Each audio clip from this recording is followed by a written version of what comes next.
Hi, Tara and Eve. I am going to read you a book called The Girl Who Loved Wild Horses by Paul Goebel. I really like the pictures in this book. Okay.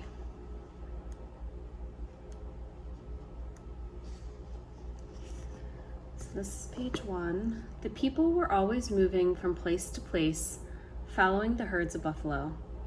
They had many horses to carry the teepees and all their belongings. They trained their fastest horses to hunt the buffalo. These are all the buffalo, and these are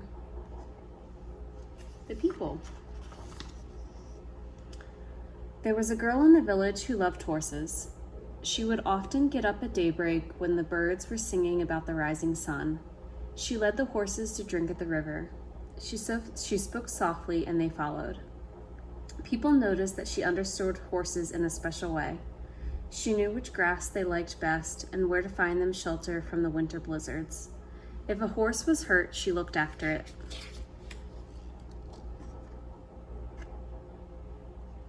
Looks like they're at a river. They can see their reflection. Every day when she had helped her mother carry water and collect firewood, she would run off to be with the horses. She stayed with them in the meadows, but was careful never to go beyond sight of home. One hot day, when the sun was overhead, she felt sleepy. She spread her blanket and lay down. It was nice to hear the horses eating and moving slowly among the flowers. Soon she fell asleep.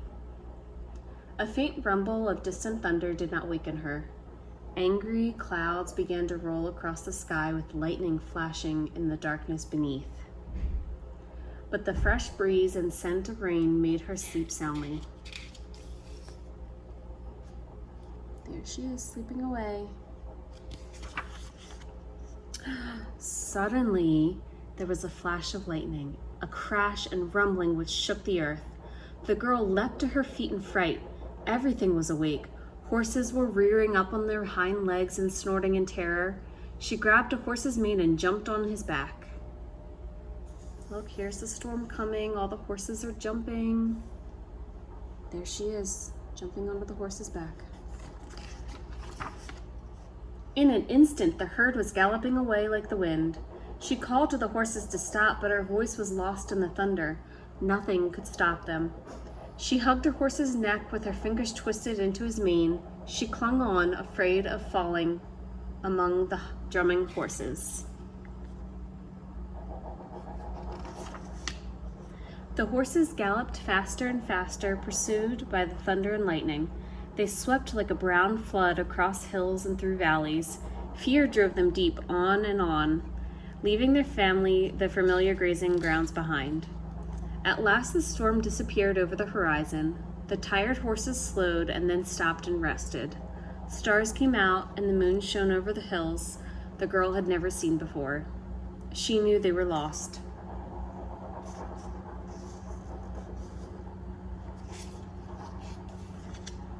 Next morning she was wakened by a loud neighing. A beautiful spotted stallion was prancing to and fro in front of her, stamping his hooves and shaking his mane. He was strong and proud and more handsome than any horse she had ever dreamed of. He told her that he was the leader of all the wild horses who roamed the hills. He welcomed her to live with them. She was glad, and all her horses lifted their heads and neighed joyfully, happy to be free with the wild horses.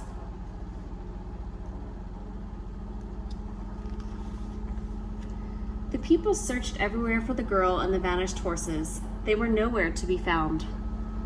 But a year later, 2 hunters rode into the hills where the horses lived. When they climbed a hill and looked over the top, they saw the wild horses led by the beautiful spotted stallion. Beside him rode the girl leading a colt. They called out to her. She waved back, but the stallion quickly drove her away with all his horses.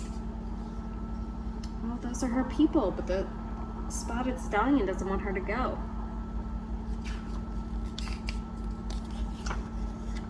The hunters galloped home and told what they had seen. The men mounted their fastest horses and set out at once. It was a long chase. The stallion defended the girl and the colt. He circled round and round them so that the riders could not get near. They tried to catch him with ropes, but he dodged them. He had no fear. His eyes shone like cold stars. He snorted, and his hooves struck as fast as lightning. The riders admired his courage. They might never have caught the girl, except her horse stumbled and she fell. The stallion is trying to protect her. She was glad to see her parents, and they thought she would be happy to be home again. But they soon saw she was sad and missed the colt and the wild horses. Each evening, as the sun went down, people would hear the stallion neighing sadly from the hilltop above the village, calling for her to come back. The days passed. Her parents knew the girl was lonely. She became ill, and the doctors could do nothing to help her. They asked what would make her well again. "I love to run with the wild horses," she answered. "They are my relatives. If you let me go back to them, I shall be happy forevermore." Oh, that's so sad. Her parents loved her and agreed that she should go back to live with the wild horses. They gave her a beautiful dress and the best horse in the village to ride.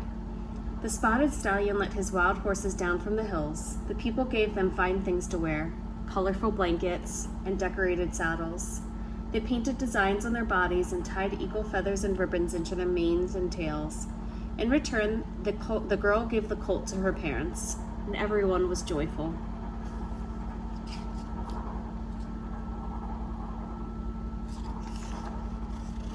Once again, the girl rode beside the spotted stallion.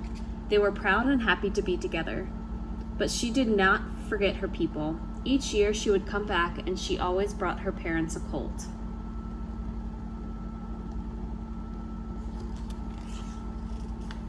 And then, one year she did not return, and was never seen again.